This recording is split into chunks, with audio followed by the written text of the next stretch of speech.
Friends, it's time once again for a Bitcoin update video. Today, as promised, I'll keep it as short as possible, but there are quite a few interesting things happening at the same time right now. Because we've now reached the target level of this bullish structure that we've been building. What do I mean by that? From this low, we then didn't make any lower lows up to this high, and this bullish structure has now actually reached the target level, at least the 1.618 Fibonacci extension, technically speaking. A very, very valid level. For me, that doesn't mean it has to go down immediately or necessarily. We still have the 1.809 and the 2.0 target levels, both of which are also very, very interesting. At the current moment, however, if we take a look at it, I'll explain why I expect that we will see another correction. Let's take a quick look. All right, the whale orders are currently, maybe we'll go through those again as well. But take a look at the liquidation heat map, especially on Model 3, because there we get a bit deeper insight into Bitcoin over the course of a month. You can see here that there was a massive attempt to short and an incredible amount was liquidated compared to what is still above us on a monthly basis. Compared to what is still below us, you can see here that there are a huge number of liquidations lying in wait. And from my perspective, this could of course be super interesting that the institutions might say, hey, that's too much for us. How much is it anyway? And that's something I want to go through with you as well. Let's go to the liquidation map. Let's look at the last 90 days, and if we see how much accumulated long liquidation there is on the exchanges Binance, OKX, and Bybit, so really only these three exchanges, nothing more included, then we see that we have $16.4 billion US below us on a 3-month basis over 90 days. And above us, up to a price of 91,000, it's 4.53 billion. But we must not forget the liquidations here are very small. Of course, things get interesting in the areas up to maybe 83,000. Then we still have 82,000, which is included here. I'm talking here about 90 days. Here I just said we're only looking at 1 month. Model 3 of course shows a bit more, but here too we'll go back to a 1-month view and take another look at it. And now on a 1-month basis, we have 13.8 billion up to a price of $70,959 US. And over 90 days, it's only slightly less, as you can see. There we see a price displayed that's just under 1,000 US lower, and that's already about 2 billion more.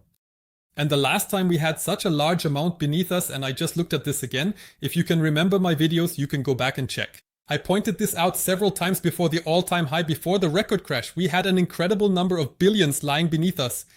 And I just watched the video again, and at that time, when we were at a price of 124,000 US, actually a bit above that, we had, and you can see here, that 16.14 billion US in liquidations were lying beneath us. So that's something you shouldn't forget. I'm not saying now that we're going to have a hyper crash, that this will happen. So no one can guarantee that. I'm just looking at the data right now, the level 2 data, the liquidation data, and so on and so forth.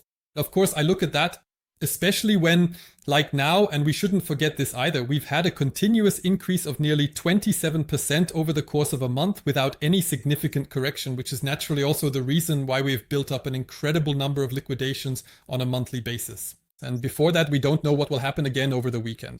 We see that there are renewed escalations in the geopolitical situation.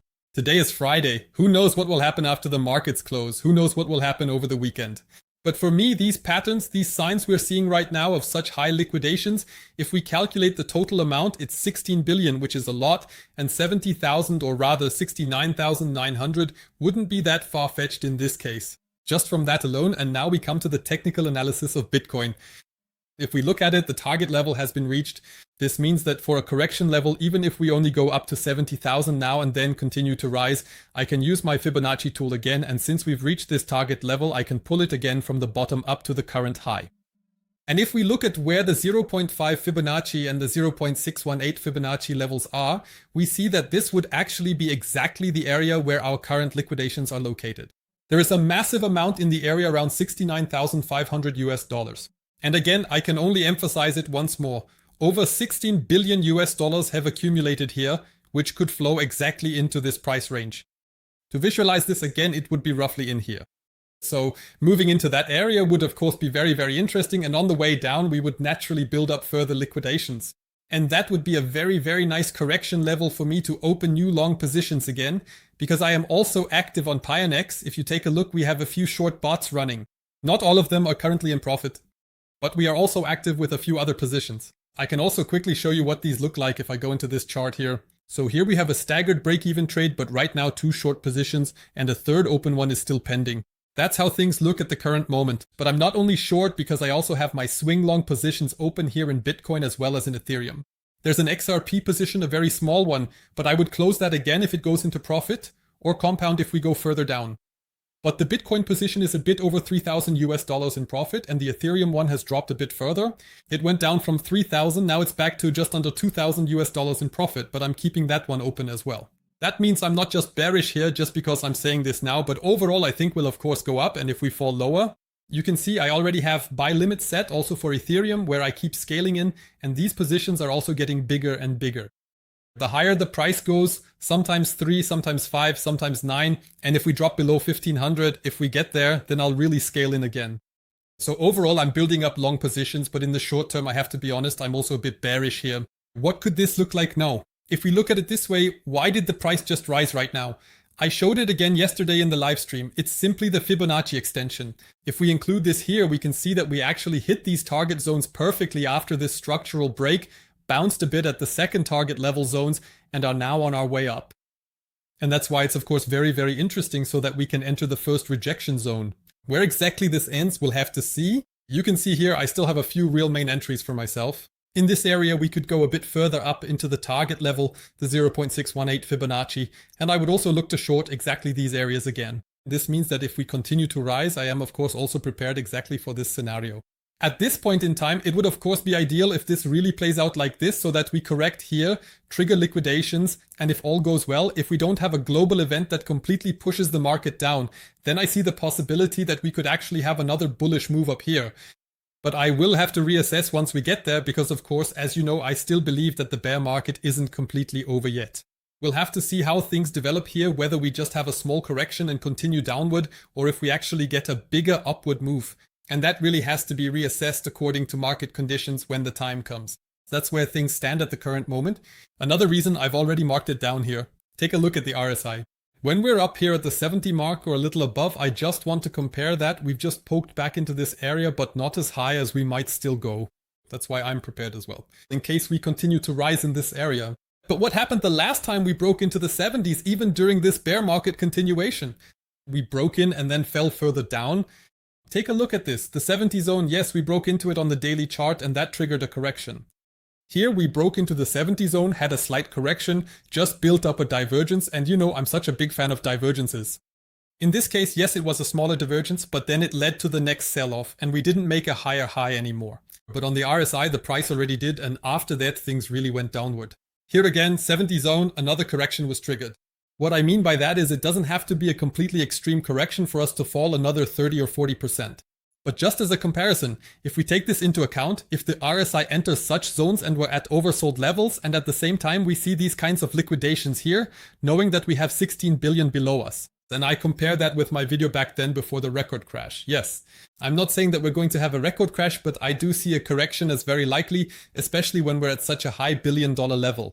Because back then it was 16 billion and we saw the record crash 2 days later.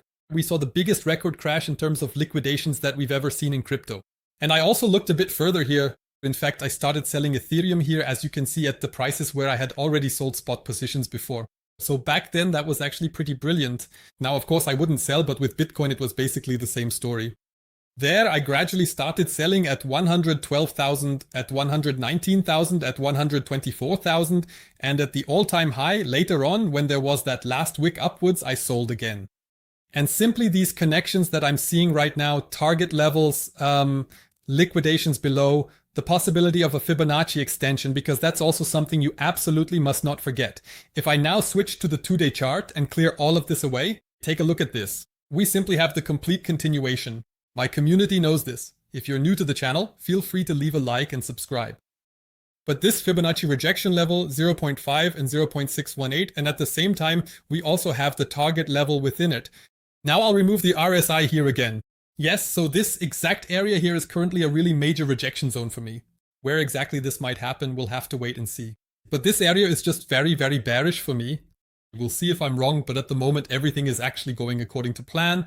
We have a lot of long grid trading bots, neutral grid trading bots, and short bots have now been set up at the peaks, but also short positions. So I'm actually prepared for both sides, whether we go up or down. That's it for the video. I just really wanted to clearly and explicitly visualize how things look at the moment regarding the liquidation, so that maybe you should be a bit cautious here.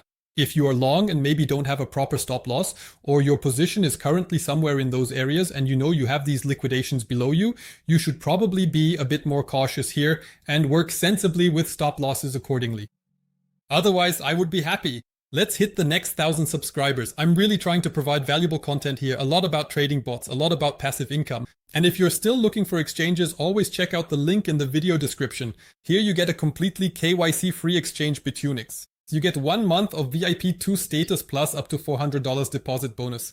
You can actually use that to cover your losses on a trade with the bonus. That means you can trade risk-free and any loss up to $400 will simply be covered by the bonus. So that's really awesome. Otherwise, there's also PIONEX, now even with 1 month of VIP 2. You can also get up to 1,000 US dollars.